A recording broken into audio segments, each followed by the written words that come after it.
Mas voltando para a pergunta da Malu, por que a China não quer depender do dólar?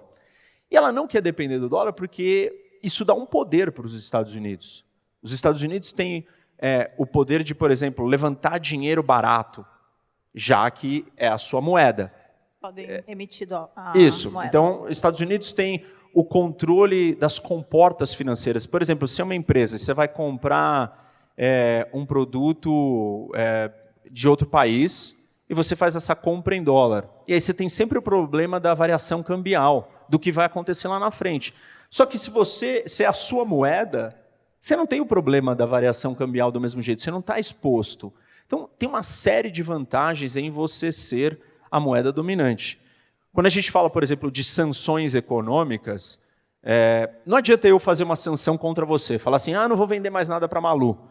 Mas aí o Bruno vai lá e vende para você. Então não resolve.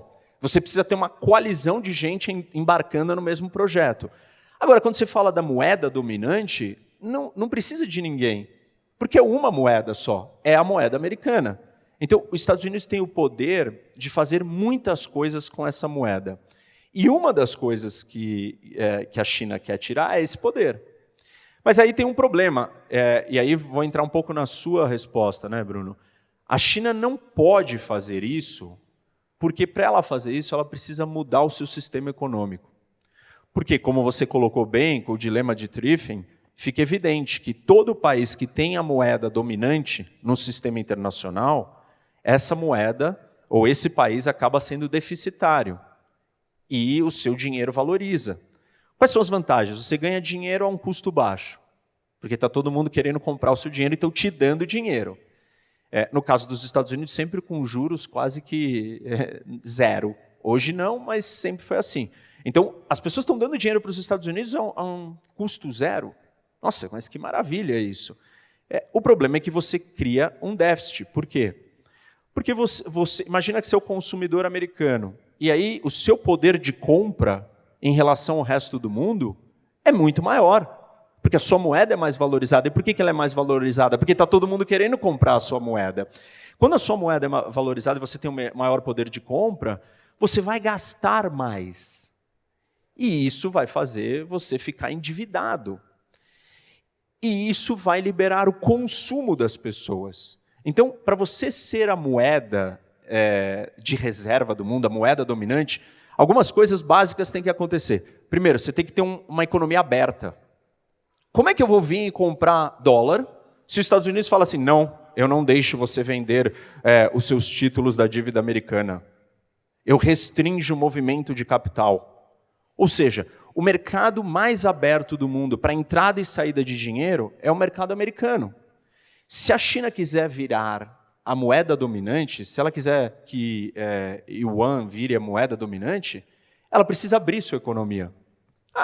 Alguns vão falar assim, qual é o problema disso? O problema disso é que você afeta a raiz do poder chinês ou daqueles que governam a China, que é o Partido Comunista Chinês. Ao você abrir a economia e o fluxo financeiro e permitir liberdade financeira para todo mundo, você dá poder para as pessoas.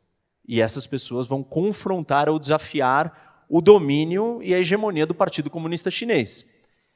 E aí tem uma outra questão que a China não está preparada para fazer, que é relacionada com essa, que como que uma economia, então, que ela perde competitividade, porque a sua moeda fica mais valorizada e as suas exportações ficam mais caras, como é que os Estados Unidos vão ser competitivos internacionalmente ou mesmo domesticamente? Porque eles não conseguem vender tanto para fora, como o Japão, como a Alemanha, como a China, como a Coreia do Sul, porque a sua moeda é mais valorizada. Então, a economia americana funciona na base do consumo. Quem é que consome, gente? A população, as pessoas. Isso significa que você tem que permitir que o dinheiro proveniente do resultado do PIB chegue nas pessoas. E é tudo o que não acontece na China. Por quê?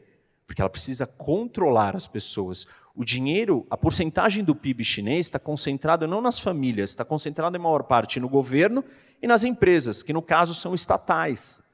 Então, para a China ter a moeda dominante, ela precisa abrir o fluxo de dinheiro para o mundo inteiro, e isso vai afetar o seu câmbio, vai afetar a sua moeda, o valor da sua moeda, vai afetar a sua competitividade de exportações, que é a base da economia chinesa. Se ela não vai mais exportar, então ela vai viver do quê? De consumo interno. Então ela tem que aumentar o consumo. Aumentar o consumo é dar mais liberdade para o chinês. Também não vai acontecer, a não ser que o Partido Comunista esteja disposto a perder poder. E ninguém que está no poder quer perder poder.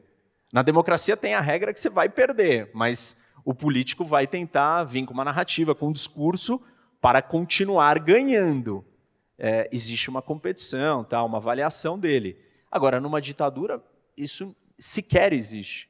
Então, eu não acho que a China está se preparando para isso. Então, para que ela está se preparando? Ela está se preparando para responder a uma situação que você trouxe, que a gente chama de weaponization do dólar, né? Que é o armamento do dólar. Armar o dólar, transformar o dólar numa arma. Como assim? Imagina que na guerra da Ucrânia, os Estados Unidos tinha 3 opções, pessoal. 1, responder com um ataque militar à Rússia, quando a Rússia invadiu a Ucrânia. 2, não fazer nada.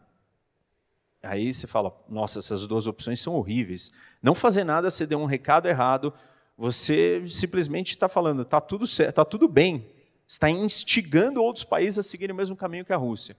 Entrar em guerra contra a Rússia para defender a Ucrânia é o início da Terceira Guerra Mundial por causa da Ucrânia.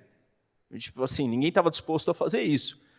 E aí surge uma terceira opção. E aí a terceira opção ela é mais fácil, porque ela não é não fazer nada, mas ela é fazer alguma coisa que não vai ser tão sangrenta, que é usar o dólar ou sanções econômicas. E isso vem acontecendo há algum tempo. Na verdade, aconteceu primeiro com o Irã, num nível bem severo, mas o Irã não é uma grande economia, não é uma grande potência, é um país menor. Tudo bem, todo mundo ficou quieto, isso não incomodou o resto do mundo. O Irã realmente é um país com muitos problemas, uma das grandes ditaduras mais sanguinárias do mundo. Todo mundo falou, merecido, vai. Quer dizer, ele passou muito da linha, não tem problema, né? Não é um risco tão grave. Aí a segunda onda dessas sanções, né, ou dessa armar o dólar, ou usar o dólar como uma arma, vem quando a Rússia captura a Crimeia.